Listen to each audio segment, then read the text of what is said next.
जय सिया राम एवरीवन। आज दिन की शुरुआत की थी मैंने लगभग 6:45 से। उसके बाद मैं अपने लिए एक कप चाय लेके आई थी बना के, और मैं लगभग 6:30 से फिर वापस बैठ गई थी पढ़ने। आज मैं सुबह जल्दी उठ के पढ़ना स्टार्ट किया था बिकॉज मेरे ना जुकाम की वजह से मुझे नींद ही नहीं आ रही थी। 4 बजे से मेरी आँख खुली थी। देन उसके बाद मैंने ट्राई किया सोने का, बट मुझे नींद ही नहीं आई। फिर मैंने सोचा कि कोई फ़ायदा नहीं है, फिर खड़ी होके मैं चाय ले आई बना के, और मुंह धो के फिर मैं वापस बैठ गई थी पढ़ने। मुझे करंट अफेयर का रिवीजन करना था, बट मैंने जैसे लैपटॉप ऑन किया उसमें कोई अपडेट वगैरह चल रहा था, तो मैंने फिर उसको अपडेट करने के लिए छोड़ दिया और फ़ोन से पढ़ना था फिर मेरे को, बिकॉज लैपटॉप तो अपडेट हो रहा था। उसके बाद पहले मैंने फिर अपनी टू डू लिस्ट बनाई। ये जो मेरी डेली की टू डू लिस्ट होती है वो मैं अपने टेलीग्राम चैनल पे शेयर करती हूँ, जिसका लिंक डिस्क्रिप्शन बॉक्स में है। अगर आप ज्वाइन करना चाहते हो तो ज्वाइन कर लीजिए, और डेली व्लॉग देखना चाहते हो स्टडी को लेकर कि किस प्रकार से मैं अपना फुल डे रूटीन है वो मैनेज करती हूँ अपनी प्रिपरेशन को लेकर, देन आप वीडियो को लाइक और चैनल को सब्सक्राइब जरूर कर लीजिए। आज मेरा टारगेट था कि मुझे 12 घंटे लगभग पढ़ाई करना है, मतलब घंटे के हिसाब से नहीं, बट हाँ था कि मुझे मैक्सिमम अपना टारगेट कंप्लीट करना है। तो इस हिसाब से मैंने अपनी टू डू लिस्ट बनाई थी। अब देखते हैं कि टारगेट कंप्लीट हो पाएगा या नहीं। इसके बाद मैंने 12 मार्च की जो करंट अफेयर की पीडीएफ थी उसका रिवीजन किया था, बिकॉज इससे पहले के दिन जब मैंने ये क्लास की थी 12 मार्च की, देन मैंने सिर्फ क्लास करके ही छोड़ दिया था, उसका रिवीजन मैं नहीं कर पाई थी। तो उसके बाद मैंने इसका रिवीजन किया और टेलीग्राम से आशीष गौतम सर का जो चैनल है वहाँ से क्विज दी। ये देने के बाद मैंने स्टार्ट किया था एडिटोरियल करना। आज निमिषा मैम की क्लास देखी थी मैंने, बट वो नहीं आई थी, तो मैंने वरुण चित्रा सर की क्लास से किया। पॉज करके पहले खुद से रीड किया और फिर सर का देखा। वैसे मैं वो कैब थी, ये वो कैब मैं लिख के याद कर रही थी, बिकॉज ऐसे है कि अगर मिस स्पेल्ड के क्वेश्चन आते हैं, प्रीलिम्स के एग्जामिनेशन में आते हैं, स्पेशली वो मेंस में तो नहीं आते हैं, देन वहाँ पे ये चीज़ काफ़ी ज़्यादा हेल्प करती है, और लिख के याद करने से चीज़ें जो है वो रिटेन रहने लगती है। तो आप भी ट्राई कीजिए कि आप जब भी क्लास देखो वो कैब करो, तो हम थोड़ा थोड़ा साथ साथ में हाथ चला लिया करो। इससे क्या होगा कि बोरिंग भी नहीं लगेगा, और वो कैब होगी वो भी याद हो जाएगी, और स्पेलिंग भी अपने साथ साथ में याद होती रहेगी। ये करने के बाद फिर इसके पीछे के क्वेश्चन थे वो मैंने सॉल्व किए थे। इसमें 4 क्वेश्चन थे, जिसमें से आज मेरे 2 ही क्वेश्चन सही हुए, बिकॉज 2 काफ़ी कन्फ्यूजिंग लगे, न्यू पैटर्न के थे, तो वो मुझसे नहीं बन पाए। इसके बाद फिर मैंने वापस से चाय पी, और फिर मैंने थोड़ी देर तक लगभग आधे घंटे तक कुछ नहीं पढ़ा था, बिकॉज मेरी बुआ दादी आए हुए थे, उनको जाना था वापस अपने गांव। देन वो आए थे तो थोड़ी देर उनके साथ बातें वगैरह करने लग गए। उसके बाद मैं वापस आई थी 9:30 बजे से पढ़ने, और इस टाइम मुझे करंट अफेयर करना था। बट था कि एक मैं बताती हूँ आपको करंट अफेयर का जो मैं पहले करती थी। पहले एक कृति मैम है, वो फिजिक्स वाला पे है, पहले वो वाईफाई स्टूडियो पे थी, अब वो फिजिक्स वाला पे पढ़ाती है। मैं उनका करंट अफेयर करती थी जब मैंने प्रिपरेशन स्टार्ट की थी। उस टाइम मैं दोनों क्लासेस करती थी, आशीष गौतम सर की भी और ये भी। इनमें मैम का क्या होता है कि ये काफ़ी अच्छे से एक्सप्लेन करती है, मतलब स्टोरी टाइप से एक्सप्लेन करती है, जिससे क्या होता है कि स्टैटिक होता है और उससे रिलेटेड कोई भी पॉइंट होता है वो अच्छे से कवर हो जाता है। देन मेरा मन था कि मैं इनकी क्लास देखूँ, काफ़ी टाइम बाद मैं इनकी क्लास देख रही थी, और मैं जब पहले इनकी क्लास करती थी मैं रेगुलर की थी, मैंने इनकी क्लास 2 से 3 महीने, मुझे इतना ज़्यादा हेल्प हुआ था करंट अफेयर में। मतलब मेरा 5 से 6 मंथ का करंट अफेयर मेरी टिप्स पे था, बिल्कुल अच्छे से आता था मेरे को। बट वो अनफॉर्चुनेटली था कि मेरा प्रीलिम्स ही पास नहीं हो रही थी, तो फिर क्या फ़ायदा करंट अफेयर का। बट उस टाइम जो स्ट्रेटेजी थी वो काफ़ी अच्छी थी। देन मैं अभी ट्राई करूँगी कि मैं उसी हिसाब से वापस अपनी प्रिपरेशन को लेके आऊँ, जैसे मैं पहले करंट अफेयर किया करती थी। तो अभी आके देखते हैं कि करंट अफेयर भी किस हिसाब से करना है, क्या करना है। इसके लिए मैं पूरी स्ट्रेटेजी भी अभी तैयार करने वाली हूँ, पूरा कि मुझे कैसे क्या करना है इन 25 डेज में। मैंने ये किया था, फिर भांजा आ गया था, देन मैं उसके साथ थोड़ी देर वापस खेलने लग गई।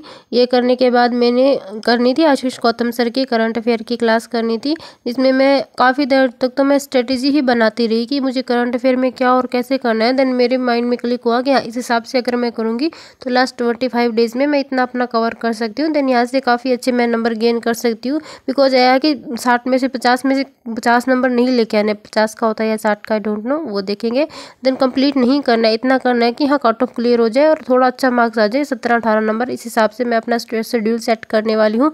देन वो मैंने अपना कंप्लीट भी कर लिया। अगर आप चाहते हो कि वो मैं आप लोगों के साथ भी अपनी पूरी जो टू डू लिस्ट है करंट अफेयर को लेकर वो शेयर करूँ, तो आप कमेंट में बता दीजिएगा। मैं आपके लिए अलग से मतलब पूरा वीडियो में आपको बता दूंगी कि मैं आगे कैसे करने वाली हूँ अपना करंट अफेयर। मैंने 1 घंटा इस पे एक्सपेरिमेंट किया, कौन कौन से सोर्स से कहाँ से करना है, कौन सी पीडीएफ करनी है, देन वो सब मैंने पूरा सेट किया। इतना करने में मेरा पूरा सर दुखने लग गया था।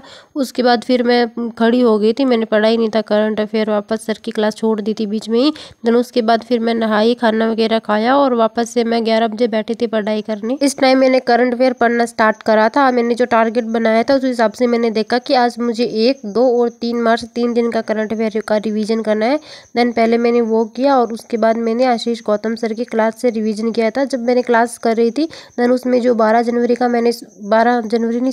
मार्च का जो मैंने सुबह पढ़ा था, रिवीजन करा था, वो सर ने क्लास में MCQs होम में भी रिवीजन करवा दिया था। तो वहाँ से मुझे 12 तारीख का पूरा कवर हो गया। और उसके बाद आज की न्यूज़ थी 13 मार्च की। मुझे पता नहीं जनवरी क्यों बार बार दिमाग में आ रहा है, क्या हो गया है। वो एक्चुअली मैं थोड़ा जनवरी मंथ का देख रही थी ना, करंट अफेयर की PDF वगैरह फाइंड कर रही थी, तो वहाँ से मेरे दिमाग में ये जनवरी चल रहा था। उसके बाद फिर मैं दवाई लेके थोड़ी देर वैसे ही रेस्ट करने लगी तो मुझे नींद आ गई। और मुझे इतनी ज़्यादा नींद आई ना, मैं 2 घंटे तक इतनी सोई रही जिसमें रात को सो रही हूँ, सपने भी आने लगे मैं एग्ज़ाम देने जा रही हूँ सेंटर पे, ऐसा हो। उसके बाद फिर मैं 3 बजे उठी थी वापस, और उठने के बाद में मुझे काफ़ी देर तक ऐसे अजीब सा होता रहा सर में, फिर मैं पढ़ ही नहीं पाई। उसके बाद 4 बजे मैंने पढ़ना स्टार्ट किया था, और इस टाइम मैंने फिर स्टार्ट की थी मेंस की क्लास करना। अरुण सर की यूट्यूब की मैथ की क्लास स्टार्ट की थी मैंने, जो लगभग पौने 2 घंटे की थी, और मैंने इसको 2.25 घंटे में कंप्लीट करा था। बिकॉज इसमें आज कोई भी स्पीड मैथ का पोर्शन नहीं करवाया था, जो भी था सारा DI थी मेंस लेवल की। और इसमें आज की DI थी एक इलेक्शन बेस्ड DI थी, जिसमें त्रिभुज वगैरह थे और उस हिसाब से कुछ डेटा था। मतलब काफ़ी अच्छी ये क्लास थी, आप में से अगर किसी ने देखा हो। देन माइंड स्ट्रेच करने वाली थी। इसमें मुझे स्टार्टिंग में फर्स्ट क्वेश्चन में दिक्कत हुई, देन उसके बाद फिर मेरे सारे क्वेश्चन बनते चले गए, और इसको करने में मुझे लगभग काफ़ी टाइम लग गया था। शाम को 6:15 बजे तक मैंने इसको कंप्लीट करा। इसमें यही फ़ायदा होता है, जब आप मेंस लेवल की क्लास करते हो देन आपको प्रीलिम्स के कॉन्सेप्ट होते हैं वो अपने आप क्लियर हो जाते हैं। कोई अगर आप मेंस की कर रहे हो बेसिक पढ़ाई, देन आपका प्रीलिम्स ऑटोमेटिक हो रहा है। आपको RRB के लिए अलग से टाइम देने की ज़रूरत नहीं है। अगर देना है तो दिन आप दिन में एक मॉक टेस्ट लगा सकते हो बस। तो बाकी इतना स्ट्रेस नहीं लेना है कि RRB के लिए कैसे पढ़े, मेंस का भी पढ़ना है। देन अगर आप मेंस कर रहे हो तो वो ऑटोमेटिक आपका हो रहा है रिवीजन। इसमें आज इलेक्शन बेस्ड क्वेश्चन थे, तो इसमें DI में 5-4 क्वेश्चन थे इलेक्शन के। देन इसको अच्छे से किया तो सारे कॉन्सेप्ट क्लियर हो गए इलेक्शन के। इस टाइप से अगर आगे कोई और अर्थमेटिक बेस्ड आएगी तो उसमें भी सारे कॉन्सेप्ट क्लियर हो जाएंगे। देन एक टॉपिक का रिवीजन ऑटोमेटिक ही हो जाएगा। इस हिसाब से करोगे तो आपको आगे प्रीलिम्स में दिक्कत नहीं होने वाली है। आप मेंस करोगे तो प्रीलिम्स अपने आप ही होता रहेगा।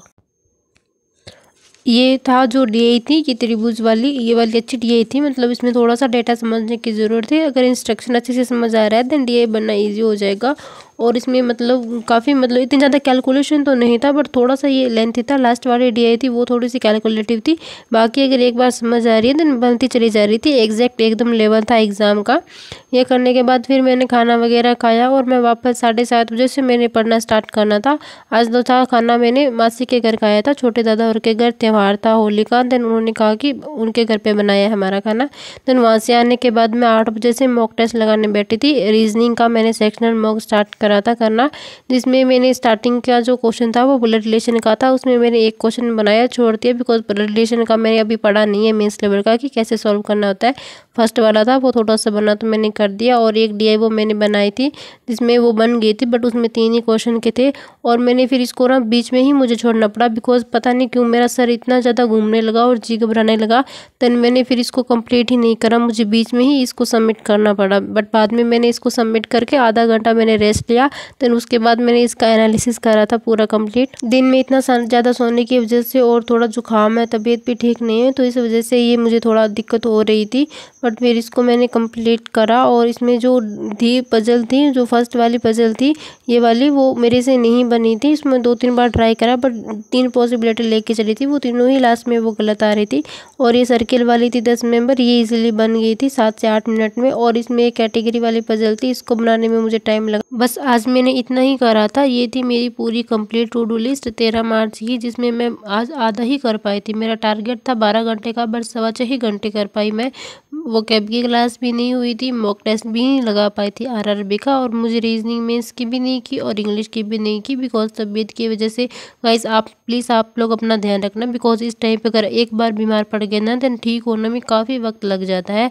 और कोल्ड और ये खांसी जुकाम होता है, ये काफ़ी टाइम ले लेता है सही होने पे। फिर आपकी बॉडी भी बिल्कुल ऐसे सही नहीं रहती काफ़ी दिन तक। देन आप थोड़ा सा प्लीज़ इससे बच के रहना। तो आप भी अपना पूरा डे कमेंट में शेयर कीजिए। देन मैं अभी ट्राई कर रही हूँ अपनी हेल्थ मेरी जल्दी से ठीक हो जाए और वापस मैं उसी फ्लो में अपनी स्टडी कर पाऊँ। तो ऑल द वेरी बेस्ट, अच्छे से पढ़ते रहिए, अपना ध्यान रखिए।